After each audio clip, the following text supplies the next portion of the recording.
ওনার নাকের খুবই ক্ষতি হয়েছে এবং একই সাথে মস্তিষ্কেও রক্তক্ষরণ হয়েছে। সরকারের পক্ষ থেকে ইতিমধ্যেই বলা হয়েছে এবং আমি আবারও বলতে চাই যে কোনো ধরনের চিকিৎসা এবং ওনার একদম সম্পূর্ণ সুস্থ হওয়া পর্যন্ত এটা সরকারের দায়িত্ব।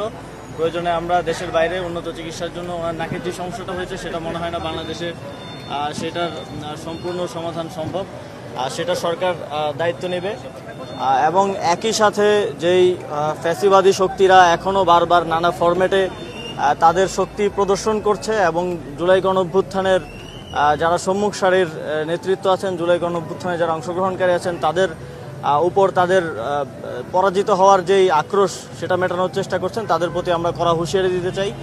এবং সরকারের দিক থেকেও এই ধরনের কার্যক্রমকে আর বরদাস্ত করা হবে না। এ বিষয়ে সরকার ইতিমধ্যেই উদ্যোগ নিয়েছে একটি শক্তিশালী তদন্ত কমিটি করার মাধ্যমে যারা যারা এর সাথে জড়িত তাদেরকে শাস্তির আওতায় নিয়ে আসার। এবং আমরা ইতিমধ্যে জানতে পেরেছি যে এই কর্মসূচি করার আগেও গণ অধিকার পরিষদ এবং নুরুল হক নূরকে হুমকি দেওয়া হয়েছে। কাদের দিক থেকে এই ধরনের হুমকি দেওয়া হয়েছে, কোন কোন ইনস্টিটিউশন রাষ্ট্রের কাঠামোর মধ্যে থেকেও বিভিন্ন রাজনৈতিক দল এবং ফ্যাসিবাদী শক্তিকে এখনও সার্ভ করে যাচ্ছে, সেটা সরকার খতিয়ে দল কিভাবে মব করে। এটা একটা নিবন্ধিত রাজনৈতিক দলকে আপনি কিভাবে তাদের কর্মসূচিকে কিভাবে মব বলবেন? এবং আমি যতদূর জানি প্রথমত হামলা করেছে জাতীয় পার্টির দিক থেকে। এখন আমরা এর আগেও দেখেছি রাজনৈতিক দলগুলোর মধ্যে নানা সময় এ ধরনের উত্তপ্ত পরিস্থিতি সৃষ্টি হতেই পারে, কিন্তু এটাকে মব বলে একটা পক্ষকে নিউট্রালাইজ করা এবং আরেকটা পক্ষকে ফ্যাসিলিটি দেওয়া, এটা স্পষ্টতই আমি এর আগেও ঠিকানায় একটা টকশোতে বলেছি যে এখন আবার জাতীয় পার্টির ভেতর দিয়ে আওয়ামী লীগকে ফেরানোর, যেহেতু রিফাইন্ড আওয়ামী লীগের চেষ্টাটা ব্যর্থ হয়েছে, তো জাতীয় পার্টির ভেতর দিয়ে আওয়ামী লীগকে ফেরানোর একটা পরিকল্পনা চলছে।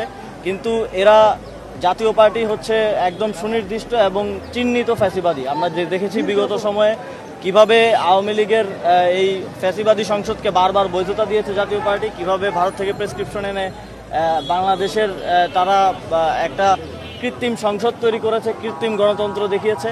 তো এই চিহ্নিত ফ্যাসিবাদীদেরকে কোনোভাবেই কোনো ধরনের সমর্থন যদি কেউ দেওয়ার চেষ্টা করে, সেটাকে একই সাথে সরকারের পক্ষ থেকে আমরা সেটাকে সমর্থন করি না, একই সাথে জনগণের পক্ষ থেকে রাজনৈতিক ফ্যাসিবাদ বিরোধী রাজনৈতিক দলগুলো সেটা রুখে দাঁড়াবে বলে আমি প্রত্যাশা করি।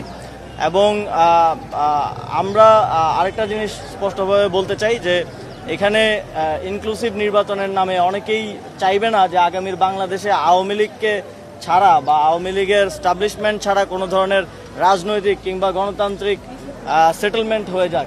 ফ্যাসিবাদ বিরোধী রাজনৈতিক দলগুলোর সরকারি দল বিরোধী দল হয়ে গেলে সেই সেটেলমেন্ট আসলে হয়ে যাবে।